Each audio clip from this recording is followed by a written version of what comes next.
Sa mulit-muling pagkakataon mga kaibigan ng ating patuloy na pagsusuri at pag-aaral ng banal na kasulatan ay patuloy na maitaas at maparangalan ang ating pong Panginoong Diyos.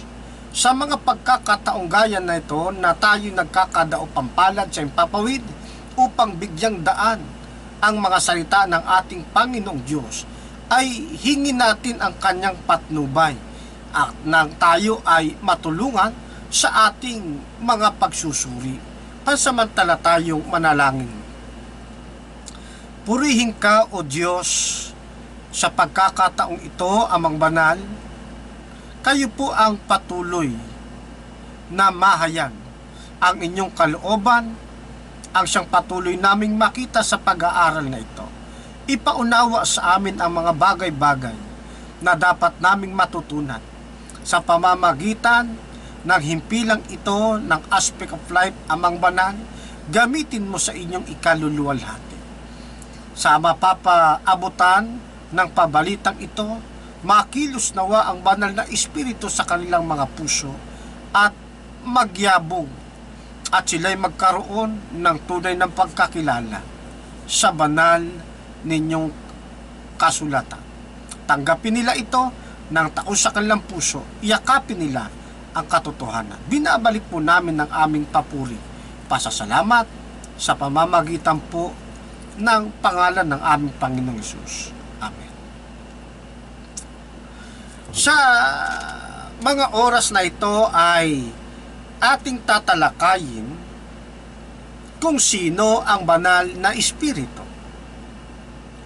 Maraming mga tao at mga kaibayo natin sa pananampalataya na hindi naniniwalang ang banal na espiritu ay isang bukod na persona.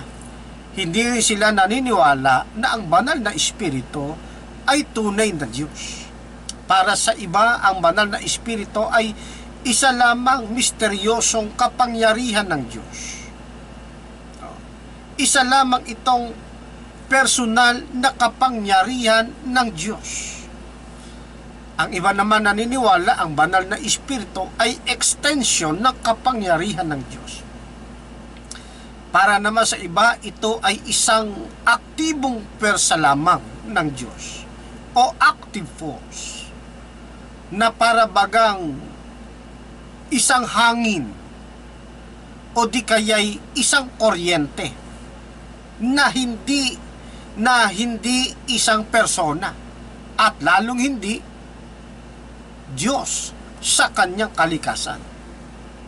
Pero sa ganang amin na mga kaibigan ninyo sa Seventh-day Adventist Church, naniniwala kami na ang banal na espiritu ay isang bukod na persona at Diyos sa kanyang likas na kalagayan. Yan pong mga aral na itinataguyod sa loob ng pananampalatayang Iglesia Adventista ay minanapan natin mula sa ating mga kapatirang mga apostol sa Biblia.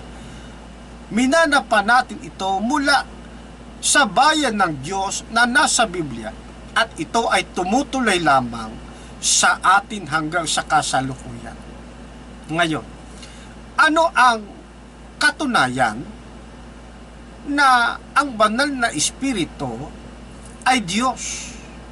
Bago natin talakayin yung mga katibayan na nagpapahiwatig at nagpapakita ng Holy Spirit isang ngang bukod na persona.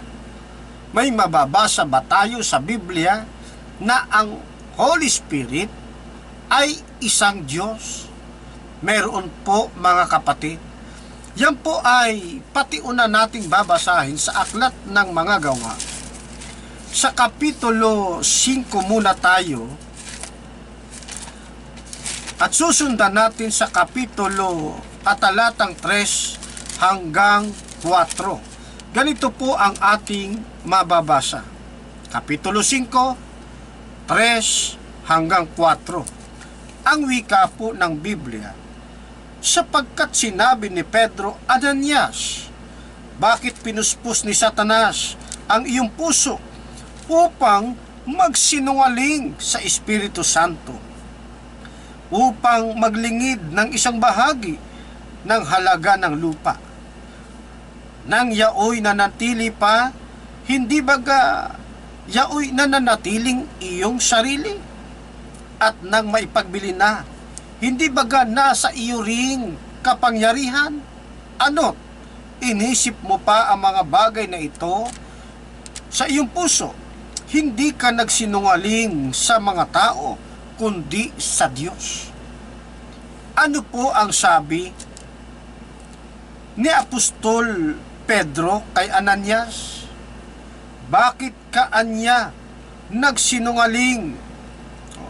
Bakit pinuspos-an niya ni Satanas ang iyong puso upang magsinungaling? Kanino? Sa Espiritu Santo. Kanino po nagsinungaling? Si Ananias ayon kay Apostol Pedro sa Espiritu Santo. Ngayon, tuloy natin.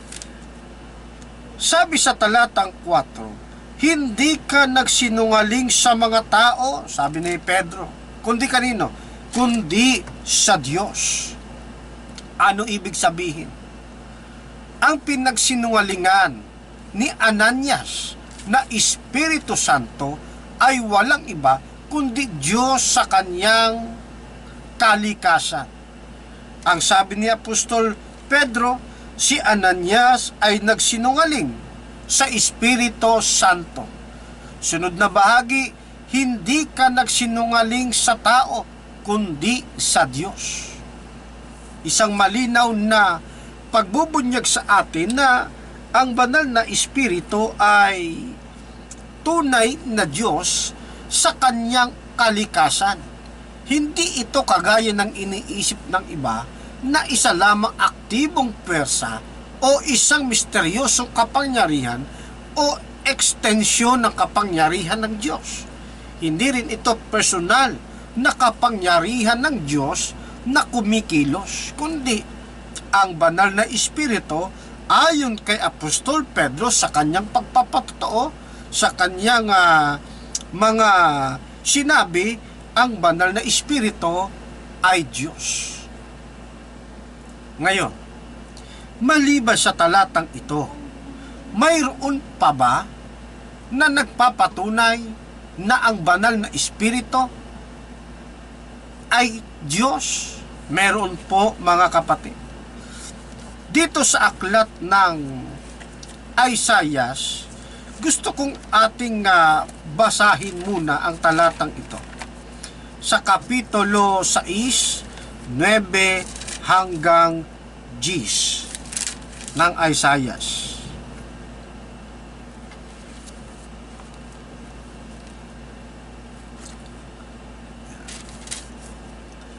Umpisa natin sa 8.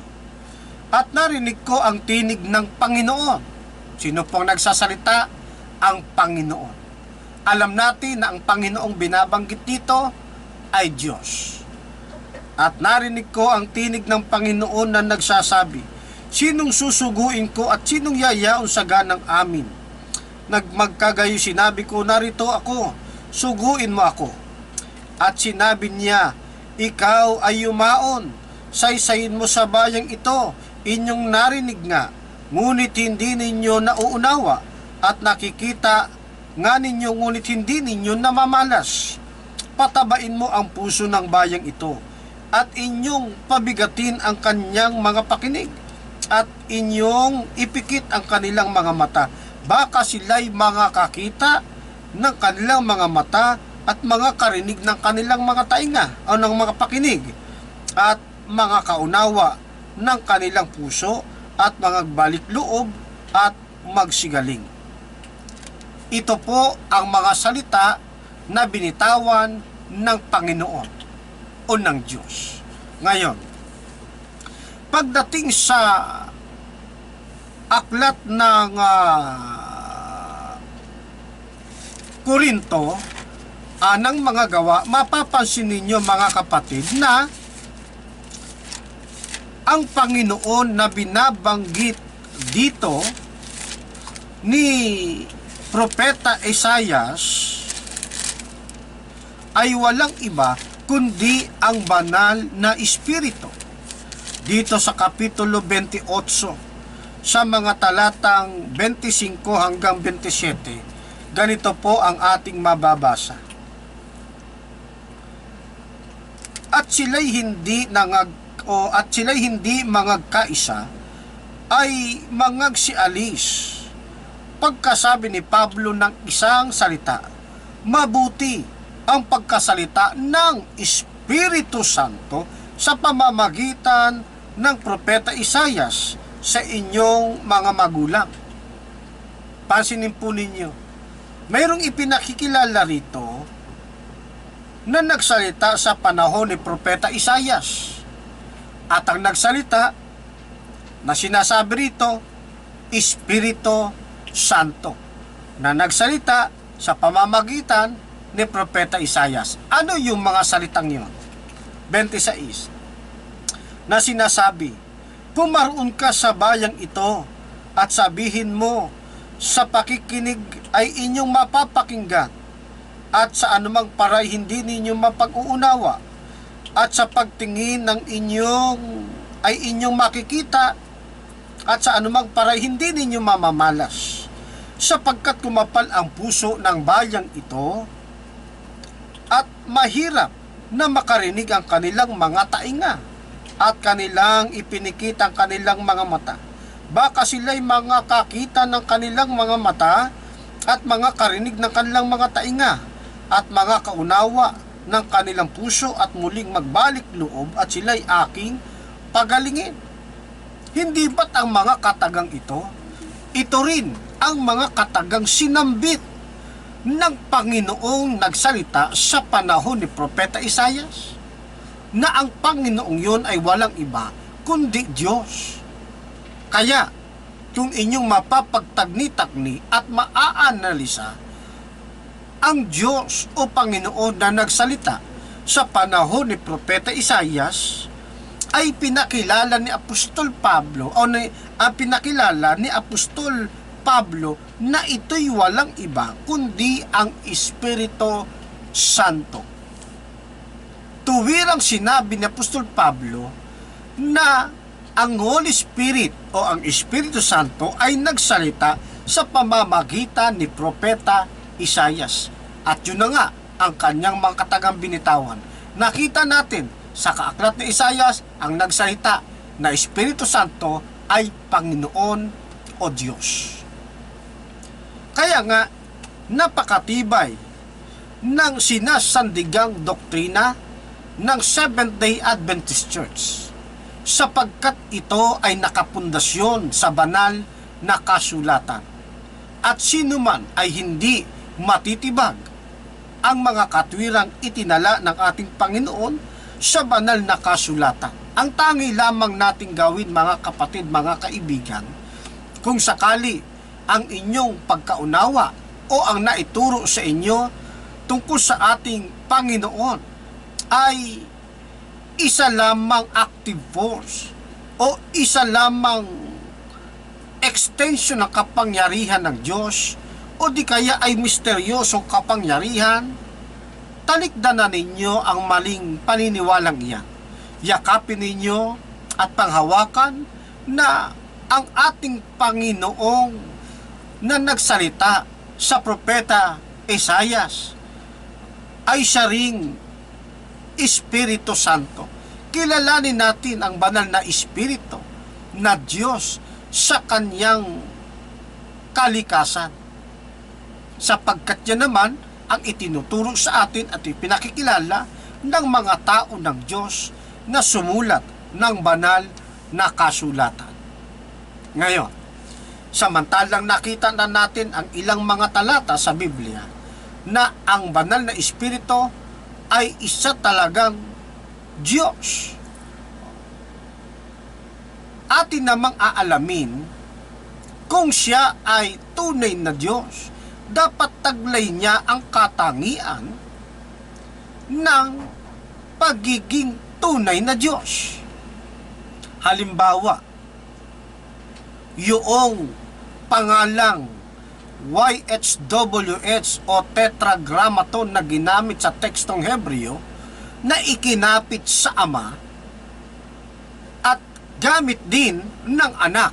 Ito ba ay gamit din ng banal na Espiritu? Opo mga kapatid. Yung ginamit nating talata sa Isaiah 6, 9 hanggang 10, pagtitignan po ninyo yun sa tekstong Hebreo, yung salitang Panginoon ay nasa 4 na titik. YHWH. Kung kaya't ang pangalang YHWH na gamit ng Ama at gamit din ng Anak ay gamit din ng banal na Espiritu. Isang matibay na pagpapatotoo na ang Holy Spirit ay tunay ngang Diyos sa kanyang likas na kalagayan. Ngayon, tunguhin natin naman ngayon yung mga katangian ng isang tunay na persona. Pansinin po ninyo mga kapatid, babasa tayo ng isang talata. Unahin muna natin ang aklat ng Roma Kapitulo 15. Talata ay 30, ganito po ang ating mababasa. Ngayon ipinamamanhi ko sa inyo mga kapatid, alang-alang sa Panginoon nating Hesukristo at sa pag-ibig ng Espiritu na kayo'y makipagsikap na kasama ko sa inyong mga panalangin sa Diyos patungkol sa akin. Ano po ang isa sa katangian na ipinakita ng Biblia sa banal na Espiritu? At sa pag-ibig ng Espiritu. Opo, bilang isang persona, ang banal na Espiritu ay marunong umibig, nagmamahal. Ipinakita sa atin ng Kapitulo 15, talatang 30, na ang banal na Espiritu ay mayroong pag-ibig tulad ng nararamdaman ng isang persona.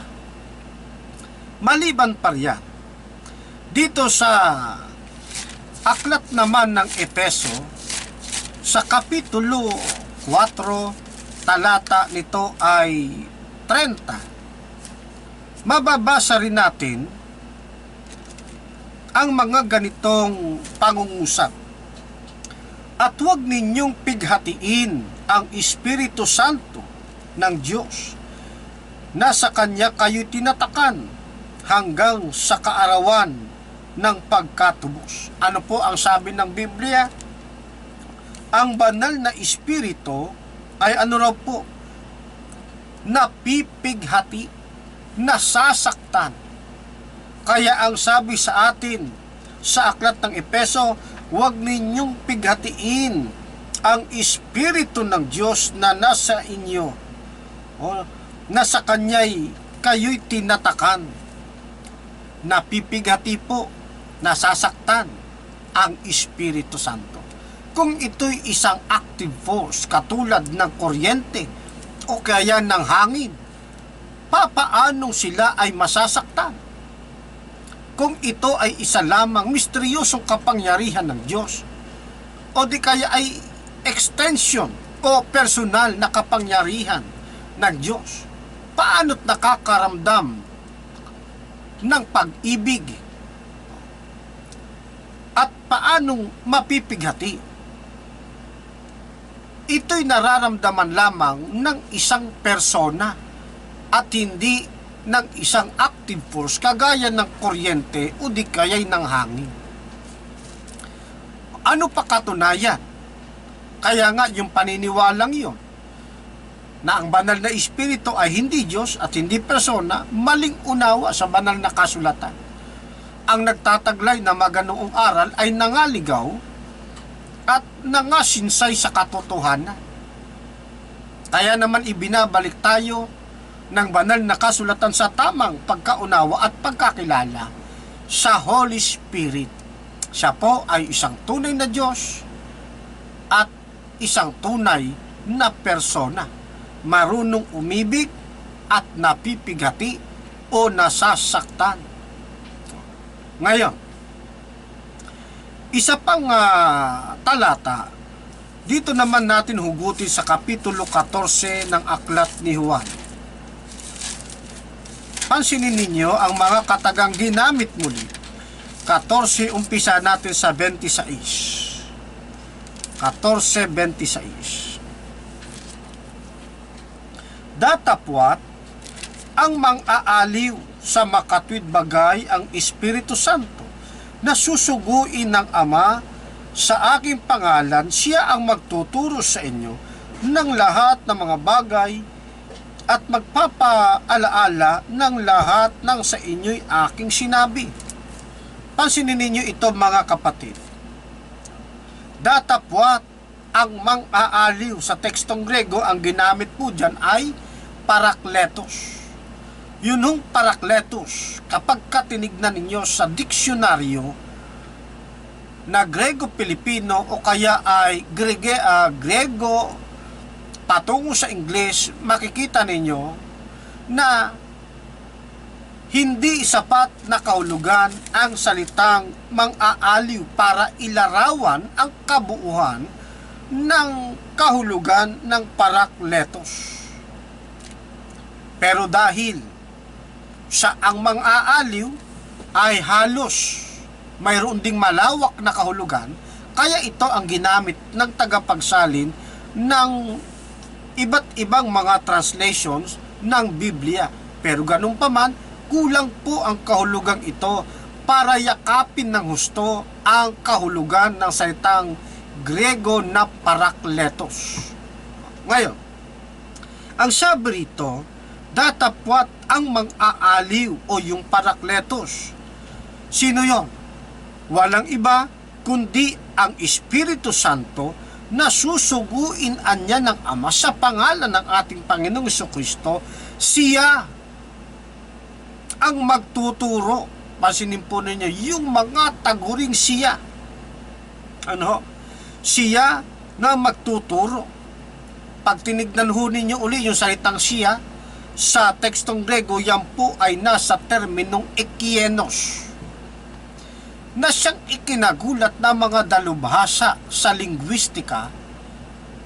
Nang makita nila ang salitang ekienos, ito po ay ikinakapit lamang sa isang buhay na persona, sa isang mayroong kakayanang mag-isip, sa isang mayroong kakanyahang katulad ng sa persona.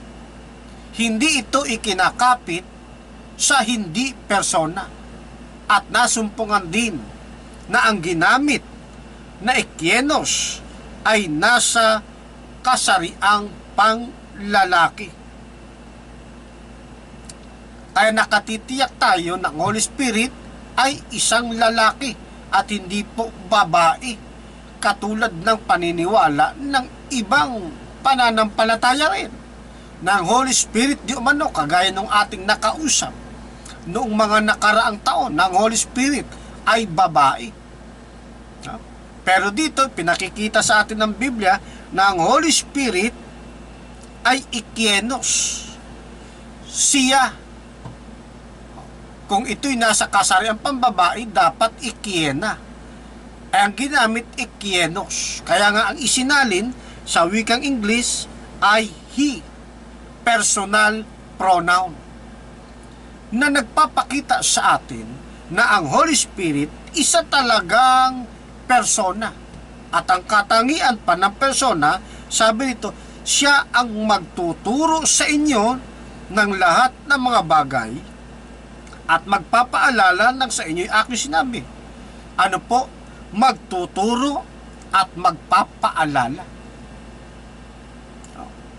Hindi ito active force. Hindi rin ito misteryosong kapangyarihan ng Diyos. Hindi rin ito personal na kapangyarihan ng Diyos, kundi isang talagang bukod na persona na isinusugo ng Ama sa pangalan ng ating Panginoong Jesucristo. Kaya matibay ang ating sandigan na ang banal na Espiritu ay isang persona. Nagmamahal, napipigati, nagtuturo, nagpapaalala. At ang ginamit pa, ikienos, siya. Ano? Matibay po yan, mga kapatid. Ngayon, sundan pa ninyo sa isang talata ng Kapitulo 15, dito naman sa 26. 15:26.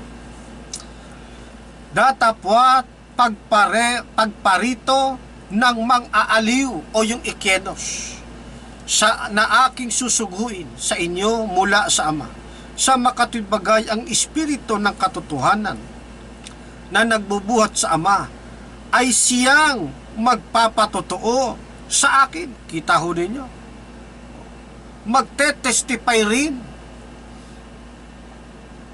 ang banal na espiritu, gawain ng isang tunay na persona. Tuloy pa natin, Kapitulo 16, talatay 7.